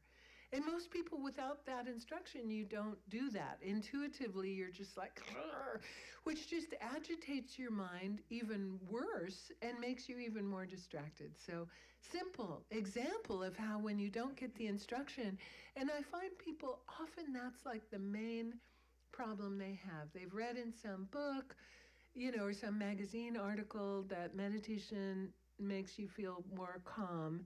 And then they sit down, and the minute their mind wanders, they clamp down and freak out and think that they're, not doing it right. And then after 20 minutes, you're just exhausted and depressed and discouraged. And you go, wait, I thought it was supposed to make me better. How come it made me worse? So it is really important to seek out good instructions about all of the obstacles and the antidotes when we're really trying to do this practice. Questions about that one? And then the next one, failing to remove the obstacles. So the first one said, okay, we've got the instructions about the obstacles and the antidotes. And the second one is said, but we don't do it, right? We don't remove the obstacles. And there's 5 obstacles to our meditation. Mental scattering and regret is counted as 1. So mental scattering just means mental agitation, just going from object to object in a really restless way. And regret is kind of like rumination, right? Going back to, oh, if only I'd done that, and what about that? And, it's a specific kind of flavor of distraction, of that kind of regret and rumination. Also, thinking, why am I wasting my time trying to meditate? The regret about your own meditation practice, too, comes up under that one. And then the second one is malice, any kind of ill will, irritation, thinking about harming someone else. Totally ruins your meditation practice. If you sit down on your cushion and you're ticked off at somebody, forget it. Your whole meditation session is just going to be ruined. Huge obstacle to meditation. The next obstacle, sleep and lethargy. So a dull mind. So it's everything from just a really kind of spaced out, foggy mind all the way to like falling asleep on your meditation cushion, which does happen. Is anybody a survivor of falling asleep on the meditation cushion? Okay, we see. Yeah, can definitely happen. So it's like anything from this spacey kind of foggy mindedness. The next one, desire for sense objects. And this is a specific kind of attraction that your mind is always going to some sort of attraction to a sense object, some sort of grasping mind. And like I was talking about last weekend when we did the karma and emptiness, I think we have about 1,000 to 1 ratio of sense object attraction thoughts to aversion thoughts. For most people, our minds are always like, ooh, what's going to feel good now? I mean, I do that every time I walk past this table in the hallway, just kind of like, ooh, 12:30, yeah, that, oh, that looks good. Yeah, I go, ooh, black-eyed peas, yeah, yum, So our mind is always doing that, just kind of moving towards all of those objects that we think is going to give it pleasure. So that's a specific kind of distraction. And then doubt. So it's this is defined as a mental attitude that wavers in its attitude towards the object. So it's almost the exact opposite of the definition of single-pointed concentration. And sometimes people do that when they're sitting down for a meditation. We always say, decide the object of meditation before you sit down. Because you sit down to do a visualization of the Buddha. 5 minutes into it, that's not going well. And you go, okay, I'm going to switch to breath awareness.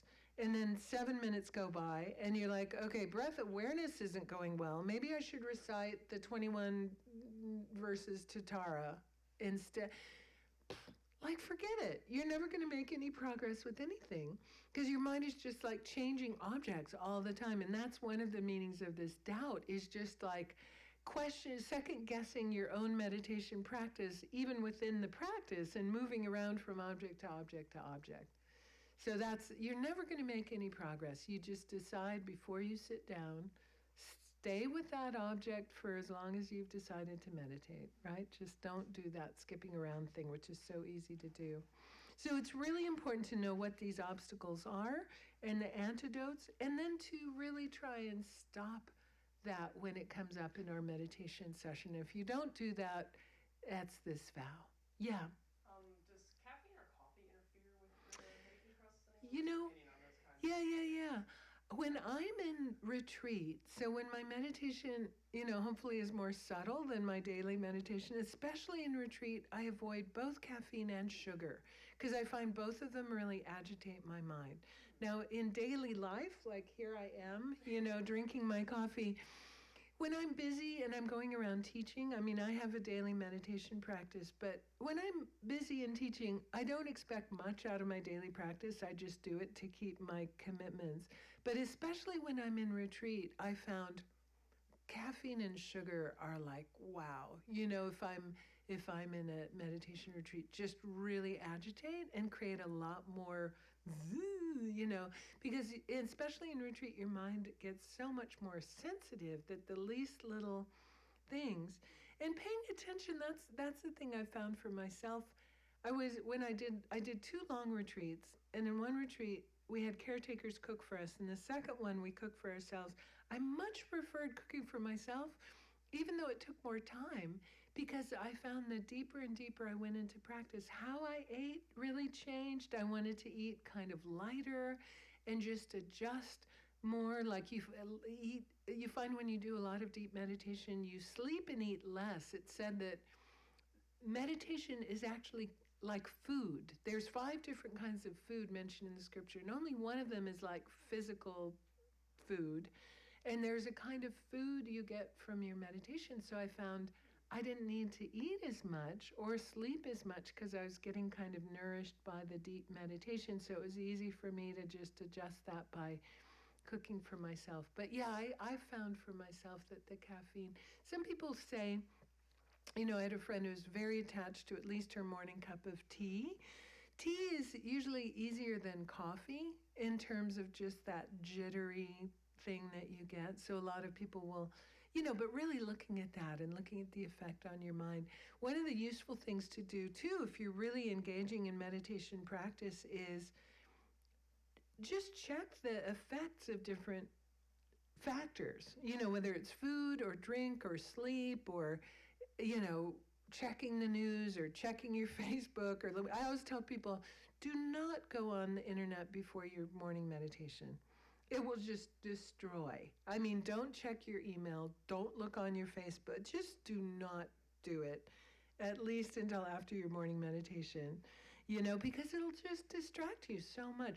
A lot of people find if they're living with other people, and I've done this before when I've lived with roommates and things, there's a rule that you don't talk before everybody's done their morning meditation. For a while I had a roommate, and we would be making our morning cup of tea, but we would just look at each other and smile. We were in silence until we'd both finished our morning practice. So that's something that, because people find often if they start to talk, then that sort of agitates the mind. So it's interesting to experiment with these different things and kind of what works and what doesn't, and especially in terms of distraction. I found those are some of the things that I've tried to do in my own practice, is like keep silence, don't expose myself to media, you know, at least until my morning practice is finished.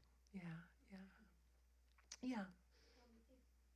you wanted to, let's say you found in a particular day or evening that you had a little, like a lot of extra time. And Yeah. I have 4 hours. Maybe I'll go and try to do something Yeah. much longer. Is there any reason not to? I mean, if you ever worked up for that? Awesome. Regular? Yeah, no, awesome. You know, a lot of people try and, I know a lot of practitioners that try and do maybe a monthly, day-long personal retreat and internet fast. You know, they just do a media fast and, you know, unless they live with other people, or sometimes even if they do, try and stay in silence and just have their own like practice day once a month. And I think that's so great. Or like you say, you just find that you do have that space. I think it's super helpful to do that and just go, wow, okay, Sunday afternoon, I don't have anything going on. I'm just going to do some study, do a couple more practice sessions. Now, one of the things we say for developing single-pointed concentration is more frequent, shorter sessions. So if you find yourself with a lot of time, do short sessions with little breaks in between rather than going, I'm going to sit for 2 hours. Yeah. You try to force yourself to say, oh, I've got 4 hours. No. Yeah. No. I mean, do it in the Sakya tradition. I don't know how they did this before watches. They say that, you know, the best timing for a session is 12 and a half minutes. Alan Wallace says 24 minutes, like he's very specific with 24 minutes. But, you know, I would say 15 to 20 minute mini sessions, even if you're sitting for an hour, if you're doing fixation meditation, for example, I find it helpful, and this is one of the instructions, maybe every 15 minutes, just take a break. You don't get up and make a cup of tea, but just relax your focus, stretch, look around, just kind of relax your focus for about a minute and then go back into it. And then it's easier to stay focused. You're doing little mini sessions all together. And then after about 45 minutes or an hour, get up and make a cup of tea and take a bigger break. But if you've got it like a 4-hour chunk, maybe divide it up like that. Do 45-minute session of little 15-minute increments. Take a 15-minute break or 20-minute break. then come back and do another one. And you find that's actually more beneficial than if you struggle and try and sit there for hours. You're just going to get frustrated and exhausted. So yeah, small. One of the classic instructions says, if you're trying to develop single-pointed concentration, do 18 short sessions a day. If you're in retreat and that's all that you're doing, divide your time into 18 mini sessions a day. So that's kind of interesting to do. But yeah, that's a helpful approach to have if you're trying to develop. Yeah. And then the last one, number 26, the last one about concentration, considering the pleasant feeling of meditation an important personal attainment. And this is what I was talking about before, right? We are going to have these blissful states that accompany our development of concentration, but if we get really attached to these, then that's an obstacle too, because then we're just kind of clinging on. We're trying to reproduce those states in our meditation, and even before you've developed these blissful states, one problem that comes up even in the beginning, sometimes we'll just have a session that'll feel subjectively great. You'll just feel really, wow, that was awesome. And then the next time you try and sit, you try and reproduce that state. Then the next time you try and sit, somehow all of your mental afflictions are coming up and you're just like struggling with your mind and you're just like, well, that was a disaster. So not applying those kind of judgments to our meditation. Sometimes for me, the best meditation is when all the garbage gets stirred up and I just see it. That's actually the most useful because then you really see what's there. So even before these like rarefied states of concentration, we can get too attached to, did that meditation session make me feel good or not? Because sometimes the most effective ones are when you're just looking at your mind and looking at the ugly stuff, but now you have more awareness about it. So we have to be careful, to get too attached to, this was a good session because it felt good subjectively, right? You do a really good death awareness meditation. I mean, it's so effective and awesome, it may not be so pleasant because it's like, whoa, I just overcame my denial, about this fact and like, man, that was intense. It's great. And, so don't get too attached to like trying to create or recreate some little blissful oasis. That's not what our meditation practice is for. It's really about rehearsing for the other 23 and a half hours of the day. It's not about creating a little blissful oasis in our crazy lives. That's really not what it's about. So this is, not getting attached to those kind of subjective experiences. So any other questions about that or about single-pointed concentration? Yes? Can go back to that 18 short session? Yeah. So for those, if we were to try to do that, would the 18 sessions be on the same object of meditation or could it? Generally, yeah. So that's a great point. If we're trying to develop single-pointed concentration, it's said it's important to pick an object. If we're really trying to do it, like in retreat or in daily sessions or really like seriously doing it, instead of switching objects all the time, good to pick an object and then stick with that object. Because otherwise, if you're like, oh, I'll try the breath one session, the visualized image of the Buddha the next session, and you won't be able to do it. So that's an important part of the instruction. Now, I've heard a couple of things. Some very traditional teachers say, once you pick your object, that's it for your life. Another teacher that I really respect says, it means like 6 months or a year on the same object, but then you can, as your practice continues, you can switch the object. So, but it just means not to just be like scattering your mind by switching the object, all the time, but to really stick with something, at least for an appreciable amount of time. Yeah.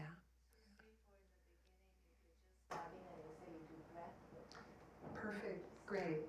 And by the way, in the scriptures that talk about the benefits of the different objects, because there are a lot of texts that talk about, picking this object has this benefit, the breath is said to be the most beneficial for people with a lot of distractions and a lot of conceptual thought, which is most of us. So perfect to start, to start with the breath and stick with the breath even for a long time, because that's the antidote to distraction, which is the affliction that a lot of us have in our meditation. Yeah. Then you find the breath becomes more and more subtle, and then you need to make adjustments. And Alan Wallace's book, The Attention Revolution, talks about that a lot, about like how the sensations of the breath, as your concentration increases, change and become more subtle. So you have to kind of tune into that, to the changing nature of those sensations as your practice progresses. Yeah. Okay. The last perfection, the next group, vows 27 through 34, have to do with the perfection of wisdom. And so wisdom, as we talked about before, ignorance has kind of two flavors. Ignorance about the ultimate nature of reality, right? Otherwise known as emptiness, and ignorance about the law of cause and effect. And so those are kind of the two main flavors of emptiness. A lot of these next vows are about how should we study, right? Because in order to counteract our wrong views, we need to study well so that we know how to meditate well, right? Some Buddhist traditions say, it's really, really good not to study much because you're just kind of filling your mind with a lot of conceptual thought. In the Tibetan tradition, though, we say it's really important to understand well what emptiness is so that you know whether you're actually meditating on it or whether you're just spacing out, and to be able to really practice effectively. So a lot of these vows to do with wisdom are about studying, and it's fine-tuning. It might seem like they contradict each other, but it's about fine-tuning. How do we kind of organize our time and our focus in study? So the first one is saying rejecting the Pali tradition scriptures by saying that bodhisattvas don't need to study them, don't need to listen to them, don't need to learn them. Okay? So if you say, I'm a bodhisattva, I'm a practitioner of the Mahayana, Dharma, the Hinayana is a lower form of teaching, so I don't need to worry about things like the Four Noble Truths or the 12 links or the Pratimoksha vows, the individual liberation vows. You've broken this vow. Now we had a root vow. We had two root vows. One of them was rejecting them all together and saying they're not the teachings of the Buddha. One of them was saying they're not effective for overcoming your mental afflictions. This one's different. This is just saying, I don't need to do it because I'm on the Bodhisattva track. So it's very specifically saying, these aren't necessary for me because I'm on the Bodhisattva track. And this goes against wisdom because by studying and practicing, especially the individual liberation morality, avoiding the 10 non-virtues, taking lay vows, monastic vows, that's a platform for our whole path, and the Four Noble Truths. That's really the framework and the foundation. So out of ignorance, if you just say, I'm on the Bodhisattva track, those texts have nothing to do with my path. Not at all. And remember I said yesterday, Nyosho Ken Rinpoche called the Pali system the foundational vehicle, right? Because it really is like building a strong foundation of the house. And the Lam Rim, the two initial scopes of the Lam Rim are completely based on these scriptures, so we don't just skip over them or say that they're not important. And then the next one says, but if we devote ourselves to the study of that system at the expense of the study of the Bodhisattva path. So it's all about getting that balance. And so the Bodhisattva path, the Mahayana practices, is the practice of the 6 perfections, the practices of the Bodhisattva vows, how to create the causes and conditions for Buddhahood. So if we completely ignore that and give up our study of the Bodhisattva path and devote ourselves to the individual liberation vehicle, then that's also a fault. So that's the next one. Okay, so Lama Tsongkhapa, in his commentary, he clarifies the relationship between the previous vow and this one, and he says, therefore, while you must study the Pali scriptures, you must do so without abandoning the Mahayana teaching system, right? So it's about embracing both of them and not having a preference for one or the other, but embracing both of them. And now the next one, making efforts in non-Buddhist teachings. And this means excessively to the point of detracting from your study of the Bodhisattva path. And so according to the commentaries, this refers to texts on logic and grammar, because that was mostly what was studied in the Tibetan monasteries, for example. They didn't study stuff like science and psychology. It was like logic and grammar. And you go, well, that's easy. I don't really want to study logic and grammar. But for us, it would include, any other studies. And so what should your view be? If your attitude is to kind of correct you, improve your mind, really, kind of enhance your wisdom and your practices, then it's fine. One of the commentaries say, an important purpose of this vow is to protect you from losing the Mahayana Dharma when your understanding and your faith are not firm enough yet, right? So picking a path and going with it fully. And sometimes people, if they're interested in a spiritual path, they check out different things. And that's fine. You're just kind of going around trying to figure out what fits you, what suits you. But this is saying you're on the Bodhisattva track, you've committed to the Bodhisattva vows, but you're not really firm enough yet, and you start exploring different things in a way that might shake your faith and might cause you to give up the Bodhisattva path. So that's the danger. I found for myself at a certain point of practice, I found that studying scriptures of different spiritual traditions was actually like super inspiring. I felt like there was no danger of actually giving up. It was so clear to me, that this was my path, like no question at all. And I found, especially in long retreats, that reading kind of the biographies of like masters of other spiritual traditions, I really got into the poetry of Hafiz, the Sufi mystic poet, and I found it so inspiring. And then at a certain point, I was reading the biographies of some of these Christian saints, like Saint Teresa of Avila, Saint John of the Cross, and I found it really kind of complimentary and enhancing and inspiring me. But that was sort of just energizing my practice. It wasn't at all derailing me. So I think that's it. And I think we need to judge for ourselves, like if you're really committing to a path and you have a limited amount of time to distract yourself by still studying all these different things when your faith isn't well grounded. But I think when it is, you can take all of the, especially the great meditators of all the traditions. I mean, I find they're all saying the same thing. And for me, it was really inspiring to expose myself and read a lot of these things. So this isn't saying be sectarian. It's just saying protect your mind and don't be on the fence forever. We say that it's good to check out and figure out a path that works for you and then make a commitment to it and put energy into it. If you're always just scattering your mind by checking out things endlessly and not committing, that's what this is talking about. So it's not saying, be narrow-minded and sectarian at all. It's just saying, really watch your mind and focus until you're very well grounded. And then I think we can, explore different things, and it'll just kind of enhance our practice. So questions about that one? Yeah. Would that include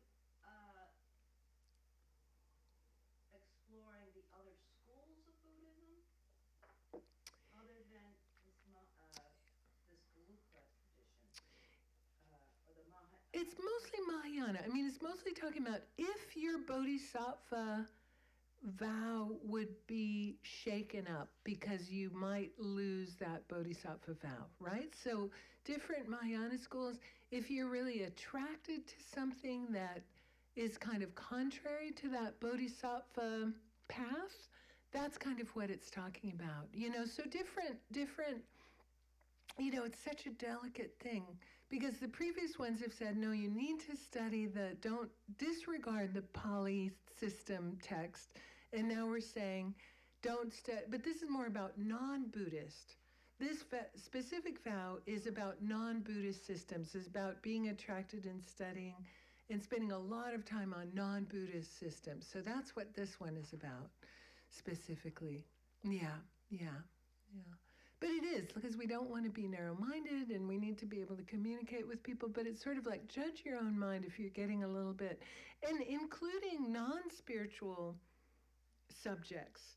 I had a friend, and when we were first studying the Bodhisattva Vows, this a long time ago, she was into astrology.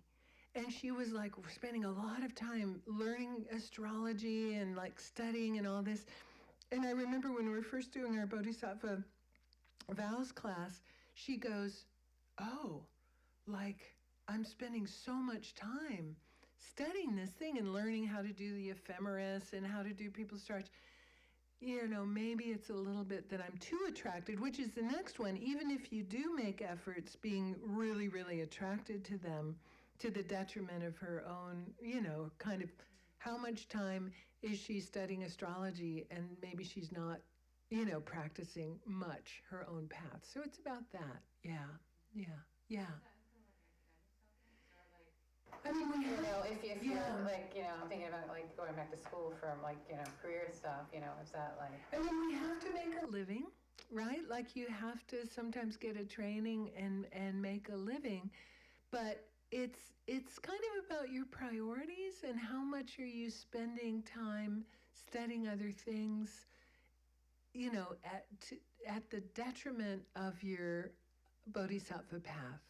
This is somebody who's really taken on, again, that wish to be enlightened for the benefit of all beings. That's a huge commitment. That's sort of an overriding commitment over all other commitments. And it doesn't mean you don't, we've got a lot of different interests, and it doesn't mean, again, we become like totally narrow-minded, but it's just about how much effort are we really going to put in and prioritize really immersing ourselves in things that don't have to do with that overarching aim of our lives. That's it. Yeah.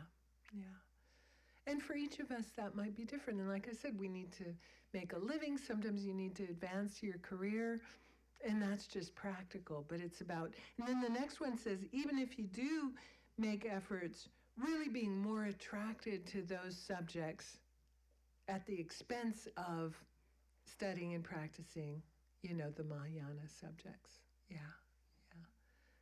So it's hard, it's hard for us, and it's a dance. But again, looking at the priorities of our lives, and how much energy are we going to put into things that don't further that aim more. Like for me, I've gotten really into studying recently the field of positive psychology. As a way, I feel, for me, I mean, it's something I'm really interested in. By the way, I think we've got our 15-minute warning, because I think we'll need a break. We're getting... Because for me, it's a way of using our framework of our worldview to explain some of the Dharma ideas, and it's sort of like, I'm really interested in it, and I'm always kind of thinking when I study it, how can I weave this into the teachings and maybe like explain Buddhism from the language of positive psychology and things like that. So looking at the intention of whatever it is, it's about not getting distracted, not wasting a huge amount of time, and not getting derailed from our main kind of aim in life. Does that make sense in it? Does that help? Yeah. What? There's more. Yeah. Yeah, it's just, it's hard to find something, like when you're thinking about like either changing career path or whatever, find something that's Sure. more, in line with the Bodhisattva. Yeah. But there's... It'll take me another lifetime. Yeah. And that's it. Like when we need to study something that's really going to help people, that's the main aim. Like we need to make a living, can the way, and even in the way like your example, Karen, of even retail is a way to benefit beings, like just show up for people with empathy. I mean, it doesn't need to be that we start a new nonprofit and join, Doctors Without Borders and like be on the front lines of like the, UN peace delegation. Like there's so many ways, so I think we can kind of relax around that, because sometimes I think we get caught up in making it too huge and all encompassing, like, oh my God, to help others, I need to just take on this thing that's like so big. One of my friends who's a Zen monk, who I really admire, and for a number of years, when I first met him, it was the early 90s, and he lived in San Francisco, and a lot of people were still dying of AIDS. And so as his Zen practice, he took upon himself like moving in and taking care of people who needed a primary caregiver. And that's kind of what he did for his service of like just, living with people and taking care of them. And he was so funny because he had like his black kind of formal robe, two, maybe one or two black t-shirts, a pair of jeans, and his meditation cushion. And he was so excited once because he found an extra large paper bag with handles that his meditation cushion fit in, so he could have all of his possessions in this one like extra large. I remember he was so excited. He was like, look at what I found, And I remember at one point he goes, we were kind of talking about this thing of helping sentient beings and how to do this service thing, and he just goes, he goes, I just find it's so simple. Someone trips and falls in front of me, I pick them up. He's like, I just pay attention to who comes on my radar. That's all. He's like, it's super simple. Like somebody in your periphery needs something, you just do it. You don't have to like, I often say it's so easy to be, compassionate towards the tsunami victims in Japan, because we don't know how annoying they are. It's like the people really in our lives, it's like so easy to, it's sort of like spiritual bypassing to think about like someone else that you're going to help out there somewhere, some natural disaster. And then you're just not even being like kind and empathetic with the people in your life. So I think it can be like super, super simple. So yeah, it doesn't have to be so complicated. But these vows are just really all about, like I say, getting derailed, wasting time, wasting our precious human rebirth when we've already signed on for the job of enlightenment for the benefit of all beings. That's the spirit of these. Yeah. I was just going to say that that's one of Geshe-la's recurring themes, like a lot of times for his teachings that he talks about, is like, you don't have to go to India, you don't even have to go to the Boston Common, Yeah.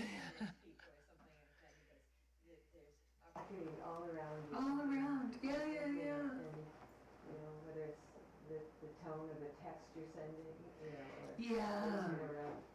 something like that. Yeah. One of the things that I do, I think especially after I got ordained, I realized I need to mostly not be in a hurry when I'm out in public. To have the time, because especially being a nun, like people come up to you and even they just, where are you from? And is there a temple around here? I mean, they're always, so I always realized I need to add on like a lot of extra time to go anywhere in Publix, just so that I won't have to like blow people off, because, or they'll come with their problem. I mean, I've spent a lot of time in airports, and they come up, and sometimes they're just like, oh, blah, blah, blah, blah, with the whole thing. And I just feel like that's part of my job, to just be there to hold that, because like there aren't a lot of really obvious clergy walking around in North America anymore. And so you're like a walking billboard of like somebody. So even that, or like to talk to the people in retail, or to talk to the old man in Trader Joe's. It was like 25 minutes we're standing next to the trail mix. And that just kind of needed to happen that day. And I actually was completely late for something else and ended up not even doing it, But it was really clear that that was the priority that day. So I think that kind of like energy of trying more and more to get used to taking that into the world, you know, whether you've got a weird outfit on or not. All right. So let's just do maybe one more and then I'll take our break, because I really don't like for the food preparation people to miss everything. I told them before, they're like, no, it's okay. And it's like, no, it's not really okay. So the next one, number 30, even if you make efforts to be attracted. So if you are studying non-Buddhist texts for some reason that's really important, being more attracted to them so that you'll maybe give up the study of, you know, the Bodhisattva track. Like my friend with her conundrum was studying astrology, you know, and she kind of self-corrected at a certain point. She's like, wow, I'm so interested in this that I'm actually not really even doing my daily meditation so well, and I'm not, you know, it was kind of too extreme. It got too extreme. So even if there is some reason for being attracted, you just get like way too into it. So that's that one. Okay.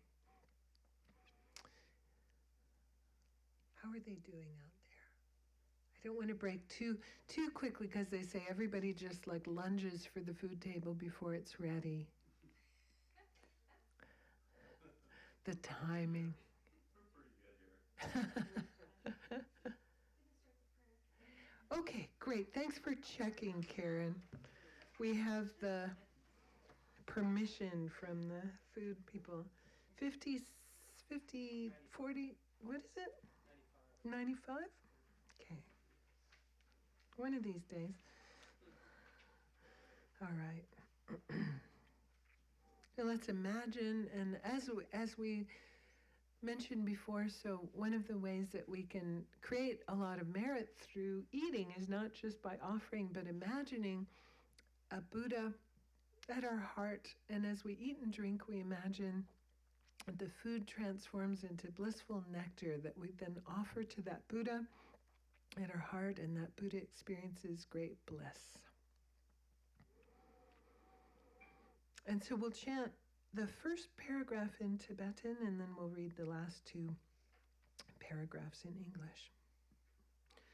Oma ahum, Oma ahum, Oma ahum, Lama Sanghe Lama Chudejin Lama Gendunte Kungi Jepo Lama Dang Lama Nam La Chopabo.